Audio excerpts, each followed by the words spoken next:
If you're positive, you better bless this space. If you are negative, you better get up on my face. If you are positive, you better bless this space. If you are negative, you better get up on my face. If you are positive, you better bless our space. If you are negative, you better get up on our faces. Period. Yay. Selenite, I got smoke cleansing going on back there, but I can't pick it up. Who's introducing us today? Me. Wow. Okay. We are blessed.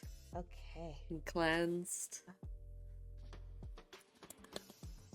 Hold on, let me see something real fast. Let me move some stuff over. Please. Thank you. Fantastic. Oh, I am blue. I feel like I fucking ate the blue candy from the goddamn Willy Wonka and the Chocolate Factory. Okay. I don't really think it looks that bad. Calm down. It does when I move certain stuff around. All right. Fair, because if you don't have dark mode, you get flashbanged, and then it changes everything. Yes. Okay. What's up, everybody? Welcome if you are new, and welcome back to Witches and Weebs, where the otaku lifestyle, spirituality, and witchcraft come together to create a harmonious community that is Witches and Weebs. We dive into all things mystical, magical, witchy, and weeby. So, thank you for tuning in to join us on our journey to betterment and for fun. I am Azari. And I'm Space.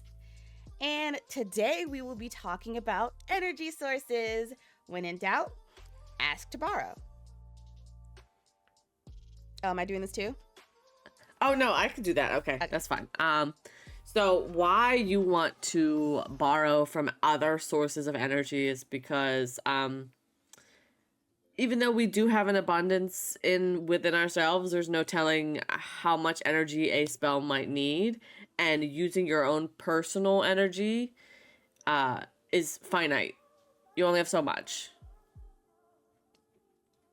And your energy is typically only suited for the short term. And so when you're looking for something like a protection ward that needs more energy, you're going to want to tie that spell to another energy source. And while we won't be talking about the tethering techniques, because I didn't do enough research into that, the energy sources kind of overwhelmed me and I stopped there. And so we'll talk about the... I was like, not yet. Sorry. Too many. However, we're going to start with talking about all the different energy sources that you can use. And there's plenty that don't involve deities and all of that scary...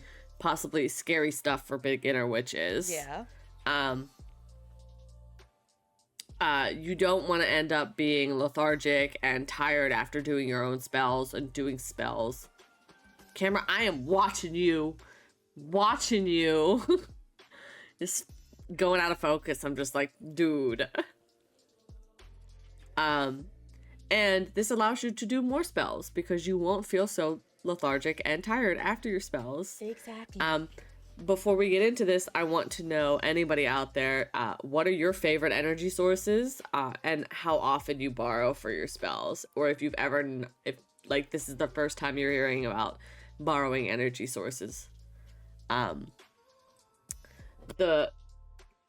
This also makes bigger spells more efficient and protects your energy, because again, I was watching a video from an old one of these little old ladies on YouTube. Love her. She's a grouchy old crone, and she's me in 40 years. Trust. And so she was like, using your own energy consistently all the time for spell work is akin to self-harm, and I 100% believe that. Yep. 100%. And while using your personal energy is very beginner friendly, certainly, that doesn't mean that it's the best. It's just very good to start with your personal energy when you're doing stuff like that involves your personal body. Right. When you are doing a spell, the first thing you want to do is raise the energy in the location That could be by drums, witches' bells, dancing to whatever kind of music you want to dance to, really. You just have to dance. Breathing, and again, even spiritual music can help raise the energy. Slap on a video in the background of some spiritual ooh, whatever music, and just let it go and let yourself kind of flow to the music. Yep. Doesn't have to. White lady dance. That's what they do. This is the white woman dance. That's what they're doing. They're just letting their body flow to the music. They're not trying to find the beat. They're not trying to find the melody. They're not trying to follow the lyrics. They're just like, and ain't whatever, no way bitch. y'all haven't seen those TikToks of the Emily's like, ooh yeah, ooh yeah. And that's exactly what they are doing. They're just letting their body go with the beat. They like are vibing. That is pure vibes. And that's why I never make fun of that dancing, because I 100% do it. And that's why those type of people at parties are the most fun people. Because they are pure vibes. They're just like, fuck yeah. Straight No one can vibes. bother them. And so now we're going to get into breaking down the different energy sources. Of course, personal energy. Basic. This is beginner friendly. This is what everyone's going to start with.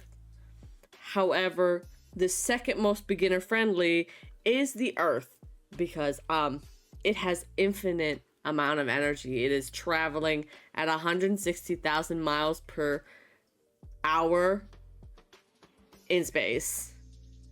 It has enough energy, kinetic energy, to give you some, and it's neutral as fuck, so it can be used for baneful. It can be used for gray magic. It can be used for white magic. I don't know, like life. I don't know what to call it. That isn't white magic, and I hate that term. I hate those terms. Why is my brain just? It's also super beginner friendly, because all you need to do is go outside, put your feet in the dirt, and visualize your like little roots coming out of the bottom of your feet and connecting to the earth. Now, you don't have to do this outside technically, but I think when you're using a spell, it's gonna help for that visual feeling of connection. Right. But you could do it from anywhere. I like the earth, to be honest. Me I too. use the earth. The However, earth is very we're bountiful and plentiful.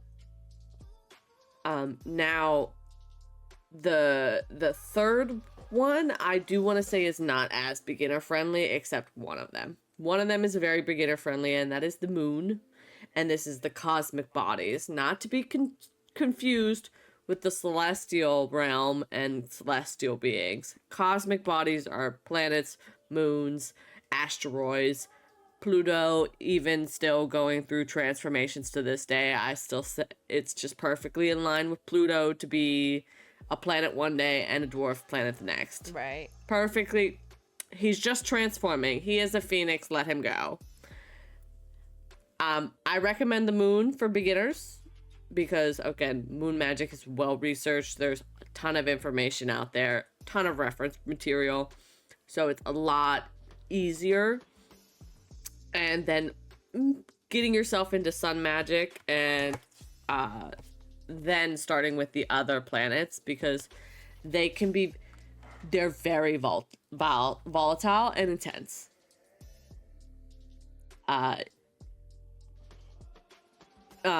Planetary energies are very extreme, and they have their pointed, you have to look at astrology. You do have to know a little bit of astrology if you're going to work with the planets. Right. Because that is what they work with. Moon is exceptionally diverse because it works with the subconscious, and the subconscious is very diverse. So, into that, now we're going to talk about what is everybody fears. The celestial realm, gods, goddesses, angels, planet spirits, because that is different from celestial bodies.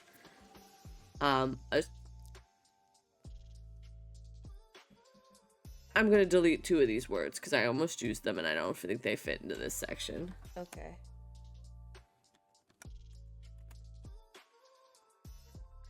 This is the more fun way to do magic because each of the gods and the angels and the planet spirits and all of those, this could also be lesser spirits, but I have them in a different section because they're not always in the celestial realm. Some of them are just chilling in ours. They have more power over their specific domains. So if you want to travel, you're going to want to work with Mercury. If you, again, want better communication, Mercury. That is Hermes in Greek culture. Magic, Hecate. Family, Hera. So this does require a visualization to connect to the celestial realm, and just like you do roots from the to the earth from your feet, you become a tree, and tree branches up your head into the celestial realm. You were just the trunk, I want to say. My recommendation is trying both. Ground to the earth and then ground to the celestial realm and see if they make you feel different. And see which one is more comforting, which is maybe the celestial realm is super tingly and the earth is super just warm and comforting. These relationships are I'm watching you. These relationships are typically very transactional in terms of either offerings, venerate, or even just talking to them and communicating with them. A lot of them haven't been communicated with in many millennia because we know why. So some of them literally just want to be like, "What's up, homie? What's going on out there? Oh, you need me? All right, so I'm just gonna need this from you, and then we can work together." Yeah, it's like, don't treat them as your personal bag boy. They're not. Respect them as if they're another human being that you want to be friends with. Treat them as if you want to have a relationship with them, and you will. When you call upon a specific god, you can do petitions. Petitions are sitting down and writing to a specific spirit and action oriented. And you also, my bet would be write 2 copies and burn 1. Only because you can, for me, I have to remember what I said in the goddamn letter. Right. I'm sorry. I cannot forget it because then I won't remember what I wanted to do. And then I can't do it. Oh, shit. That's how that works. Sorry. What works for one folk won't work for another. Setting it and forgetting it, not me. Not for me. Again, these are transactional. You will be doing offerings. You will be doing veneration. You will be doing maybe just communication. Maybe you're going to be communicating for them, for another person. Because, I'm going to be real. Gods, as much as TikTok wants to say that gods will reach out to you, that's a very select few of you. And those are the ones that are inclined and have heightened psychic abilities already. And they're like, okay, we need to get to work. Because you're supposed to be one of, you would have been one of the priests and priestess of old time. Yeah. And I've got something to talk about with god spousing. Because unless you're a nun, you're not a fucking god spouse. But my ancestors were. So that means I am by proxy. Okay, but you would be considered a priestess and celibate, and you would never, they would be the priests and priestesses of old times. And how were they treated? Anyway, let me just not get on a fucking big ass tangent about that part. The next one is a little fun, and I learned about this today, is energy hubs. not today, but when I was researching this. These are smaller scale, and these are more event oriented. Like, okay, if you're doing a baneful working towards the government, you probably want to go to a riot and collect the energy at a riot or a protest, because that's going to be hateful energy towards the government. Right. Love spell, you probably want to go to a restaurant on a date night. And it's just like, this is just energy that collects from the activity in the room. It's not attached to anybody, but the energy of the actions in the room give birth to an egregore. Again, also, concerts, great energy for self-love because everybody is done up to the nines. They got all their faces. Everyone looks so cute because everyone who goes to concerts always dresses up. So, again, you're not going to get energy from a riot or a protest for a love spell. Yeah. No. Consider the circumstances of your energy hub. What is going on in that energy hub? And then you can fucking plan a spell. The next one is something I want to actually look into, is like vortexes, ley lines, and astrocartography. Location-based energy hubs, basically. History-based, like Stonehenge, the Sphinx. There are ley lines close to anybody on Earth, probably. Within a couple of miles. When you were born, astrocartography is basically astrology plus mapping. When you were born, there are certain points that are better for you during certain points of your life. Okay. Unfortunately, most of mine in the ocean. Cool. Love that. I looked at it once. Love that for me. Sea witch. You're a sea witch. That's it. I might be just somebody who needs to live on a boat, I guess. Crossroads are actually an example of location-based symbolic elements. So it doesn't have to be something historical. You can literally just go to the crossroads at the corner of your street.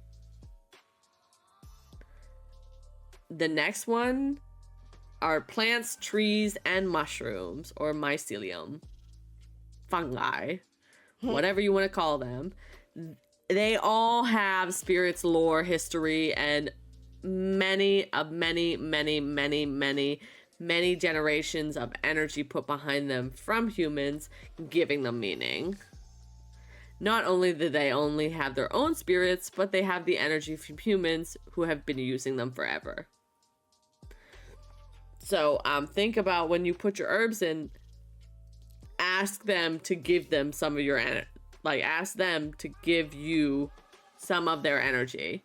Yep. English is hard. Their correspondence will give you that specific kind of energy. So if you're looking for something to revitalize you, obviously mint and peppermint would be really good herbs for that. Protection, obviously any of the Italian herbs for Italian seasoning, you know, rosemary, oregano, thyme, etc., etc. What the fuck else herbs are there? I only know Italian seasonings. Bay leaves are good for wishing. Oh yeah. Fuck. There's sage, like regular old sage. Yeah. Now, here's the thing. There's many different types of sage. You don't need white sage. White sage is unfortunately the product of pop culture, and just mainstream. Literally Tumblr girls. It's literally Tumblr. all and they always specify white sage, and that's why white sage is so popular, because it was fancy looking. If you had specifically white sage, you were the coolest spiritual being, you were the awesomest witch of all time, until you actually did your research about white sage and where it comes from and how it's slowly going extinct because people keep picking it for commercialized use because they know how attracted witches and spiritual people are to it. But just use regular sage. Let's not go on another tangent about that. Just use regular sage, or use a variant of sage. There's so many different sages. But you do not always have to use white sage. No, you don't ever should not use white sage unless you're a part of that culture. But the irony is there's blue sage. There's many different types of sage. There's regular old sage. Like, go looking at the plants in your area. You'll probably find a brand of sage. It's like, what does white sage do better than regular sage? It's both nothing. Still sage. It's just different colors from different places. Items. The crystals, the pentacles, the statues, the herbs, again, from plant spirits, metals, stones. Some cultures think these items have inherent properties and energies, and so they have attached energy to those items. Again, I am also of the belief that all things have energy, so... And other cultures and religions think that these items actually have spirits themselves. While these items don't give a lot of energy, these items have specific meanings and intentions, like pentacles are protection. They are protection, and everybody that has been using them, not everybody, let me not talk and conjecture. Most people that use them associate them with a form of protection. So all of that energy has been located on that symbol. So anytime you draw a pentacle, that's a protection, little bit of energy.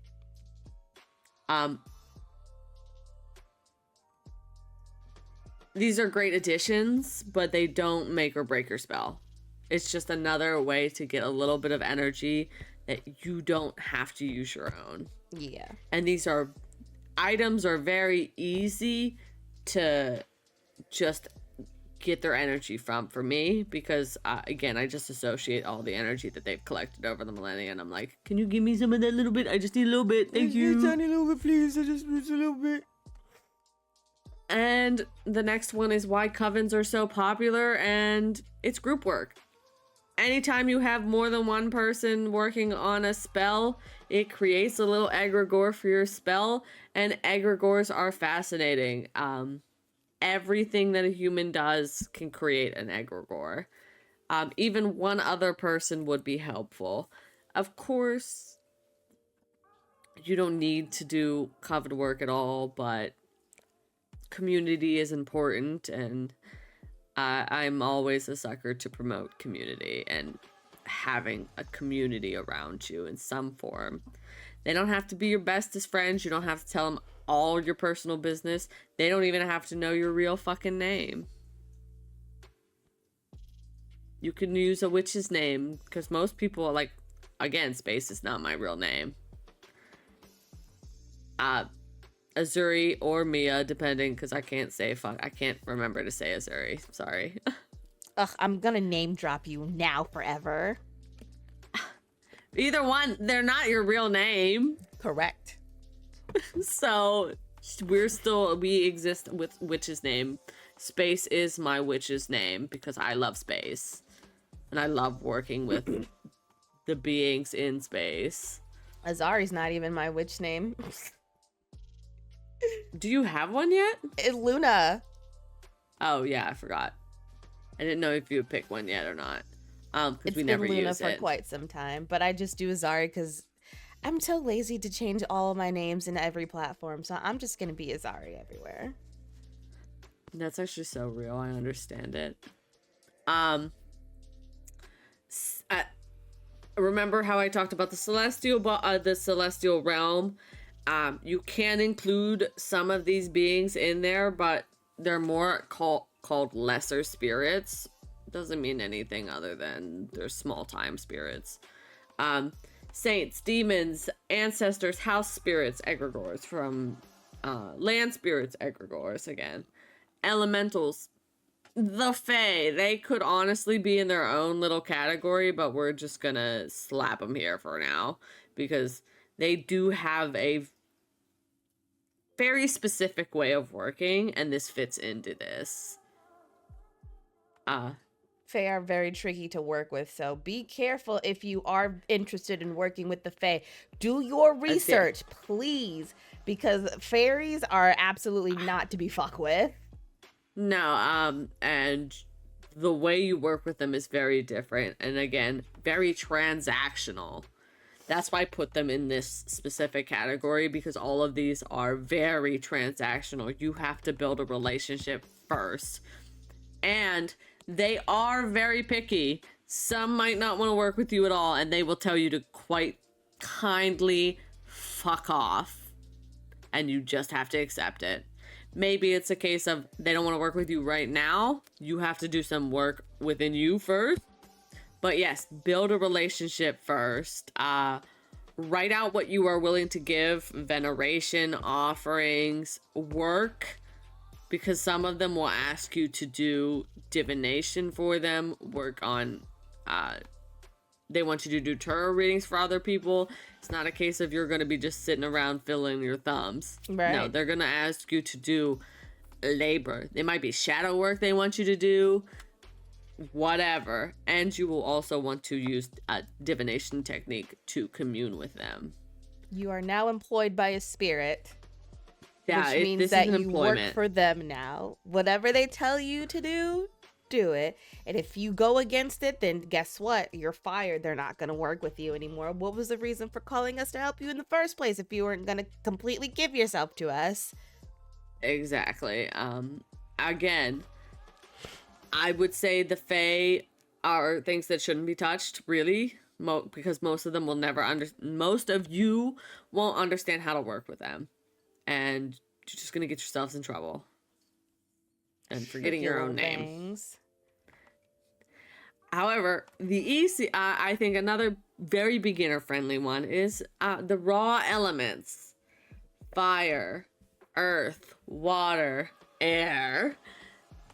They're very easy to call upon, light a candle. Suddenly you have the energy of fire in the room. And this specific candle is meant to give me energy, creativity, and the discipline to use both of them.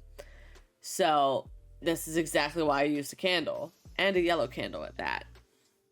But a candle for fire can power a spell for several hours, or several days if you use a 7-day candle like I do, because they're only supposed to be burned for like an hour a day, I suppose. Depending on the type of working and fire safety, you might need a bonfire over a candle flame, or a raging storm over a bowl of water. A swimming pool is still a bowl of water, just a very big bowl of water. It can be used for energy. Each element can be more substantial in certain spells depending on what the spell is for. Earth is good for self-grounding as well as finances, and works as a good purifying energy as well.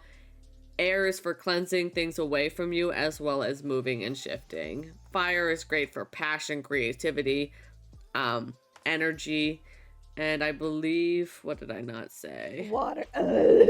Water is good for intuition, psychic, and emotion.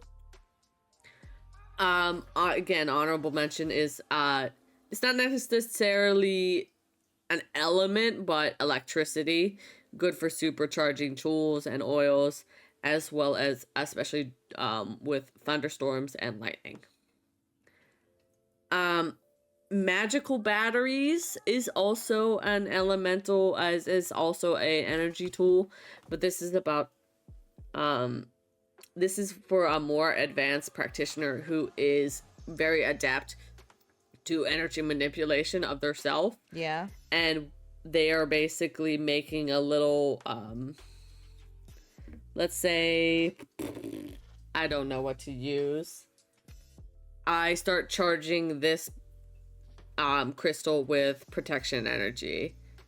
And I draw a sigil on here that allows it to enact a shield and slowly release the energy that is in this ball for over the next indefinite amount of time. It'd be like once a week I would take this ball and channel all the energy I could into all the protection energy I could into it, and then it will release slowly over the week again. But an advanced practitioner can do this every day and then charge this ball indefinitely and just let it leak slowly. But I don't know too much about magical batteries to really break those down for you. That's very advanced, and I'm not ready for that. I'm just getting into spell work, and that's exactly why we're here at energy sources, because I cannot be using my own energy. I get EP afterwards. Right.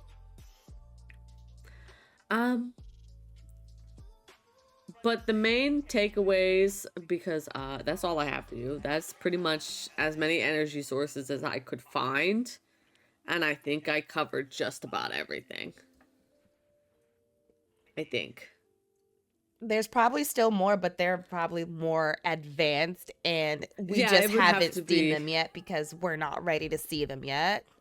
Yeah, that's like, I think that's pretty. If there are more, there's definitely they're just advanced at that point. It's just we'll see them when we see them because we'll be ready to see them. The biggest takeaways from this is that don't use your own energy for most of your spell work. Start building relationships with the earth is your easiest and most beginner friendly person to use. Just go for Mother Earth and talk to her. Start talking to her plants, start talking to her trees, start just sitting outside and taking some time outside with her, get some time with nature. Because if you don't use these energy sources to power your spells, you're going to tire yourself out.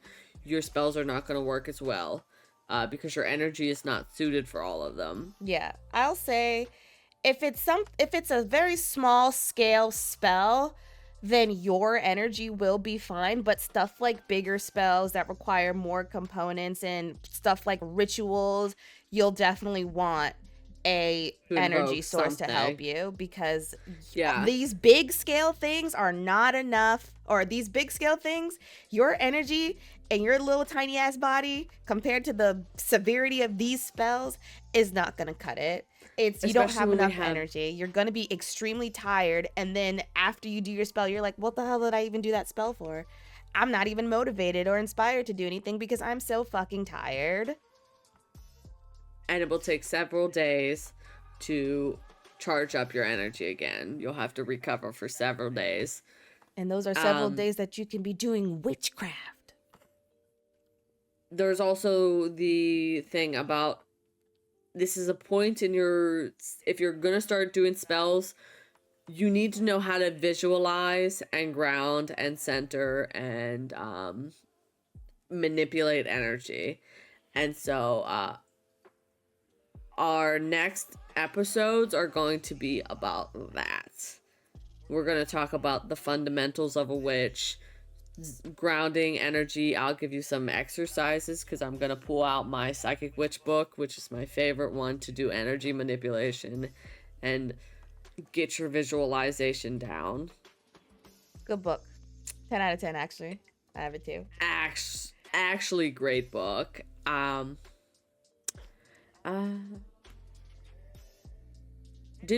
do have a question for you guys. Did we talk about an energy source that you guys have used before? And how was your experience with it? That is my question for you guys to answer in the comments if you see this. Also, if there are energy sources that you use that we haven't talked about, feel free to let us know what you use specifically.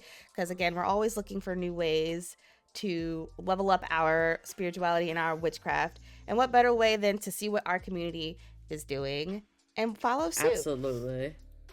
We'll see if it's for us. And if it's not for us, that's fine. It'll be for somebody else. Different strokes for different folks. Different strokes for different folks. What one energy you want to work with, someone might be like, Yeah, like you might want to work with Aphrodite, but your friend is like, no, I want to work with Poseidon. And then it's like, well, okay, we could work with different deities. That's fine. You have to be accepting of your homies.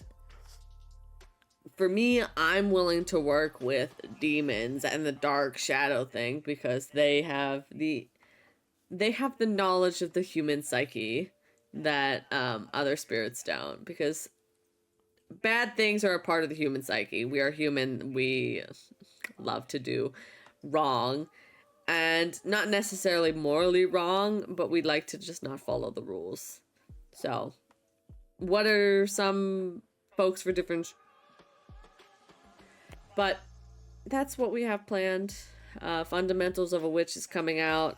We have some house witch stuff. We also are going to talk about circle casting. We started an episode for that. And I have a cute little episode idea because me and Mia are reading more. So we might be doing a Sunday Fun Day book review of the books that we have I love Witches and Weebs book club. Oh my god, I would love to do a book club. Stop! I love Witches and Weebs book club. We just all pick a book to read and then talk about it. Oh my god, I would love to do something like that. Stop. That's such a good idea. Write that down. Write that down. Write that down. Anyway, I'll say the outro today. Remember, practice wisely and stay safe, and may all your positive affirmations and manifestations come to fruition. Good night, everybody, and stay mystical. Stay mystical.